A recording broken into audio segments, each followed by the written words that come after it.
সোণাপুৰৰ কচুতলিত উচ্ছেদ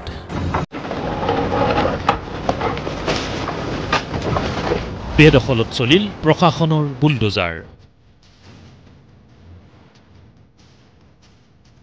ডিমৰিয়াৰ কচুতলিত সোমবাৰে দেখা গ'ল প্ৰশাসনৰ ব্যাপক সমৰসজ্জা আৰক্ষী অৰ্ধসামৰিক বাহিনীৰে ভৰি পৰিল সোণাপুৰৰ কচুতলি অঞ্চল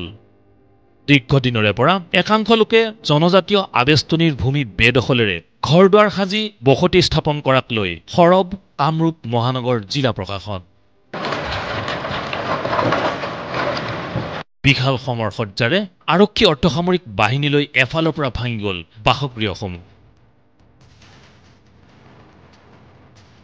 সোণাপুৰ ৰাজচক্ৰৰ অন্তৰ্গত 13টা ছেক্টৰৰ প্ৰায় 100 বিঘা জনজাতীয় আবেষ্টনীৰ ভূমি একাংশ দালালে চক্ৰান্তৰে বিক্ৰী কৰাৰো অভিযোগ একাংশ উচ্ছেদিতৰ এতিয়া আমাৰ ঘৰটো ভাঙি দিছে এতিয়া আমি ক'ত থাকিম আমাক থাকিবলৈ কাৰণে অলপ জাগা মিলাই দিয়ক আৰু আমি মাটিটো বেদখল কৰা নাই আমি মাটিটো কিনি লৈছোঁ বেলেগৰ পৰা আমি খলিলৰ পৰা মাটিটো কিনি লৈছোঁ খলিলে গৈছিবিলাক মেদি মাটি হয় আপোনালোকে টেনশ্যন নকৰিব আপোনালোকে আমি যেতিয়া মাটিটো লৈছোঁ তেতিয়া কৈছে যে এই মাটিটো আপোনালোকে লওক আপোনালোকৰ একো চিন্তা কৰিব নালাগে এইটো মাটিটো ভাল আছে তেতিয়া আমি মাটিটো লৈছোঁ এতিয়া আমাৰ বহুত দিন পিছত ভাঙি দিছে আজি 10-12 পিছত ইয়াতে 10 বছৰমান হৈছে ইয়াতে থাকিছোঁ আগত নদীৰ কাষত আছিলোঁ ইয়াতে 10 বছৰমান হ'ল মাটি লৈছোঁ এতিয়া মাটিখিনি আমাৰ ভাঙি দিছে মামাই এইটো তদন্ত কৰিব লাগে যে এইকেইটা মানুহে মানে চৰকাৰী মাটি বিক্ৰী কৰিছে সেইকেইটা মানুহৰ কাৰণে মানে তদন্ত কৰিব লাগে ভালকৈ আনহাতে লক্ষণীয়ভাৱে চৰকাৰী আঁচনিৰ ঘৰো আবণ্টন লাভ কৰিছিল এইসকল লোকে ইয়াৰ পাছতেই প্ৰশাসনে জাননী জাৰি কৰি এইসকল বেদখলীকৃত লোকক চিনাক্ত কৰি সোমবাৰে চলালে বিশাল উচ্ছেদ অভিযান আমাৰ বহুত দীৰ্ঘদিনীয়া এটা দাবী আছিলে দীৰ্ঘদিনীয়া দাবীটো আছিলে জনজাতি আবেষ্টনী অঞ্চলত যিবিলাক বেদখল চৰকাৰী ভূমিত যিবিলাক বেদখল চলি আছে আৰু কিছুমান দালাল চক্ৰান্তৰ ফলত ইহঁতে বেদখল কৰি আছে আমি নকওঁ যে সিহঁতে নিজাকৈ গৈ বেদখল কৰিছে কিছুমান দালাল চক্ৰান্তত বেদখল চলি আছে আৰু এই বেদখলসমূহ মুক্ত কৰাৰ কাৰণে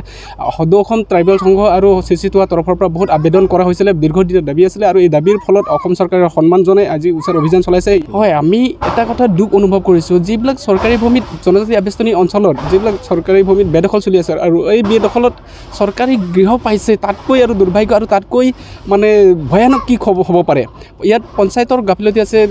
পঞ্চায়তৰ পৰা তাৰপিছত যিখিনি এটা পৰিয়ালে চৰকাৰী গৃহ পাবৰ কাৰণে যিখিনি দায়িত্ব বহন কৰে পঞ্চায়তৰ পৰা আৰম্ভ কৰি যিখিনি দায়িত্ব বহন কৰে এই দায়িত্ব বহন কৰা ব্যক্তিসকলে এইটো গাফিলতি কৰিছে আৰু যাৰ ফলত আজি চৰকাৰী গৃহ পাইছে চৰকাৰী গৃহ পাই চৰকাৰী এটা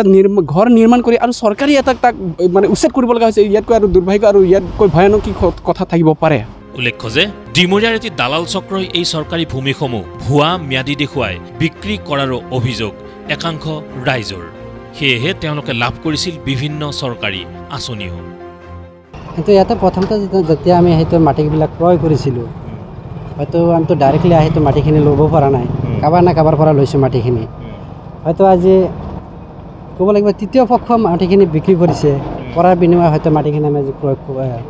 আজি লৈছোঁ কিন্তু আজি তেনেকুৱা হয়তো আমি ভবা নাছিলোঁ যে মাটিখিনি চৰকাৰী আছে কিন্তু আমাক নথি পত্ৰত বা আমাক যেনেকৈ দাগ নম্বৰ বা পাট্টা নম্বৰ দিছিলে সেই পাট্টা নম্বৰটো অনুযায়ী আমিতো দাগ নম্বৰ অনুযায়ী দেখা পাওঁ মেটি মাটি সেই হিচাপত মানে তেনেকুৱা পৰ্যায়ত মাটিখিনি ল'লোঁ ইয়াকে লৈ সমগ্ৰ অঞ্চলজুৰি এক চেপা উত্তেজনাই বিৰাজ কৰে যদিও সম্পূৰ্ণ শান্তিপূৰ্ণভাৱে উচ্ছেদ চলায় কামৰূপ মহানগৰ জিলা প্ৰশাসনে আজি একচুৱেলি আমি কচুতলি পথাৰ ৰেভিনিউ ভিলেজত আগতে যেনেকুৱা ধৰণে প্ৰস্তুতি চলাইছিলোঁ আজি তাৰেই এক্সিকিউশ্যন হিচাপত ৰাতিপুৱা মোটামুটি 9:30 বজাৰ পৰা আমি ইয়াতে উচ্ছেদ অভিযান চলাইছোঁ টোটেল আমাৰ প্লেনিং মতে 13টা ছেক্টৰ বনাইছিলোঁ 13টা ছেক্টৰৰ গোটেইখিনিতে বৰ্তমান কাম চলি আছে আৰু বৰ্তমান আমি আজি দিনৰ ভাগতে সূৰ্যাস্তৰ আগত সকলোখিনি শেষ কৰিম বুলি আমি প্ৰচেষ্টা হাতত লৈছোঁ আৰু কচুতলি পথাৰৰ যিখিনি চৰকাৰী মাটি আছে আৰু যিসকল ব্যক্তিৰ তাত যোগ্যতা নাই সেইসকল ব্যক্তিকে ইয়াত উচ্ছেদ চলোৱা হৈছে